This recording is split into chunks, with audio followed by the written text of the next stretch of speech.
ইন্নাল্লাহা ফাদ্দালানি আলাল আম্বিয়া, সমস্ত নবীদের মাঝে আমাকে সবচেয়ে বেশি সম্মানিত করেছেন, মর্যাদাবান করেছেন। ওয়া ফাদ্দালা উম্মতি আলাল উমাম, সমস্ত উম্মতদের মাঝে আমার উম্মতদের মর্যাদাকে আল্লাহ পাক মর্যাদাবান করেছেন। সুবহানাল্লাহ। এবার দেখেন, সমস্ত নবীদের নেতা মুহাম্মদ রাসূলুল্লাহ সাল্লাল্লাহু আলাইহি ওয়াসাল্লাম এবং সমস্ত উম্মত যত নবী আছে 1,24,000 পয়গম্বর, তাদের যত অনুসারী 3 ভাগের মধ্যে 1 ভাগ হবে সমস্ত নবীর অনুসারী, আর আমার নবীর একা উম্মত হবে 2 ভাগ। বলি সুবহানাল্লাহ, সুবহানাল্লাহ। নবী করিম সাল্লাল্লাহু আলাইহি ওয়াসাল্লাম বলেন, তাজাওয়াজুল ওয়াদুদাল ওয়ালুদা ফাইন্নী উবাহি বিকুমুল উমাম। নবী করিম সাল্লাল্লাহু আলাইহি ওয়াসাল্লাম বলেন, নবী করিম সাল্লাল্লাহু আলাইহি ওয়াসাল্লামের সর্বশ্রেষ্ঠ মর্যাদার মধ্যে একটি মর্যাদা হলো, নবী করিম সাল্লাল্লাহু আলাইহি ওয়াসাল্লাম বলেন, তোমরা যেই নারী থেকে বেশি বেশি সন্তান হয় সেরকম নারী বিবাহ করো, কারণ বেশি বেশি সন্তান হলে আমার উম্মত বাড়বে, আর সেই উম্মতের আধিক্য নিয়ে কিয়ামতের দিন আমি গর্ববোধ করব। সুবহানাল্লাহ। অর্থাৎ আল্লাহর নবী বলেন যে যত উম্মত বাড়ায়, যার সন্তান বেশি হয় সেরকম নারী বিয়ে করো। সুতরাং আমাদের দেশে সরকার যতই আইন করুক, সন্তান একটা চেয়ে বেশি নয়, 2টা চেয়ে বেশি নয়, যতই বলুক, তারা এগুলো কোরআন হাদিসের কথা নয়। কোরআন হাদিসের কথা হলো যে সন্তান আপনি নিবেন, অনেকে সন্তান নেওয়া বন্ধ করেন, এটা সম্পূর্ণ হারাম। আপনি অনেকে বলে যে আমাদের রিজিক নেই, খাবার নেই, গরিব মানুষ, সন্তান হলে খাওয়াবে কে? আল্লাহ বলেন, সমাধান দিয়েছেন আল্লাহ পাক।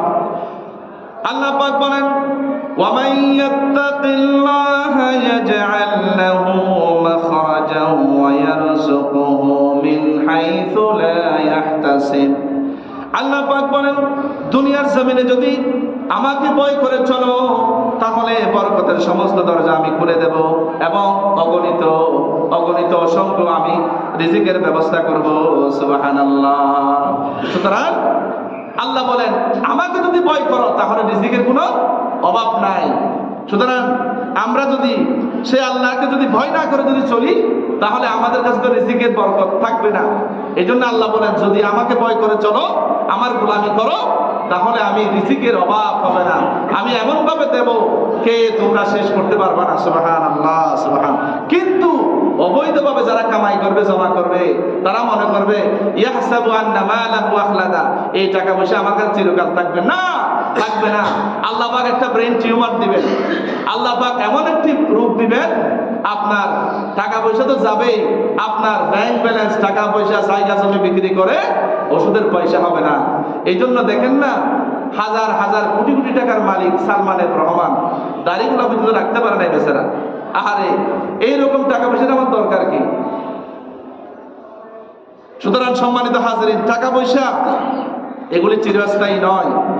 সুতরাং নবী করিম সাল্লাল্লাহু আলাইহি সাল্লামের মর্যাদা হলো উম্মতের আধিক্য নিয়ে আল্লাহর নবী কিয়ামতের দিন গর্ব করবেন। এরপর আমার নবী হলেন শেষ নবী। আল্লাহ পাক বলেন, মা কানা মুহাম্মাদুন আবা আহাদিন মিন রিজালিকুম ওয়ালাকিন রাসূলুল্লাহি ওয়া খাতামান নাবিয়্যিন।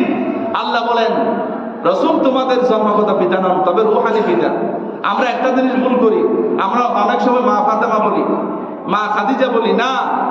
হযরতে মা ফাতেমা রাদিয়াল্লাহু তাআলা আনহা হযরতে খাদিজা কুবরার মেয়ে। আমাদের সমস্ত নবীদের স্ত্রীগুলো আমাদের মা, রূহানি মা।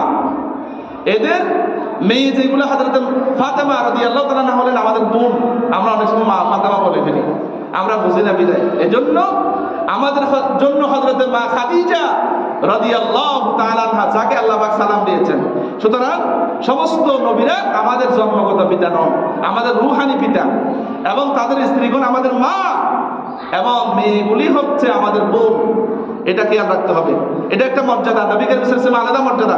এরপরে 3 নম্বরের মর্যাদা, আমার নবীর আলাদা মর্যাদা হলো নবী করিম সাল্লাল্লাহু আলাইহি ওয়াসাল্লামকে আল্লাহ পাক মেহমান বানিয়ে মেরাজে নিয়ে গেছিলেন। বলেন সুবহানাল্লাহ, সুবহানাল্লাহ।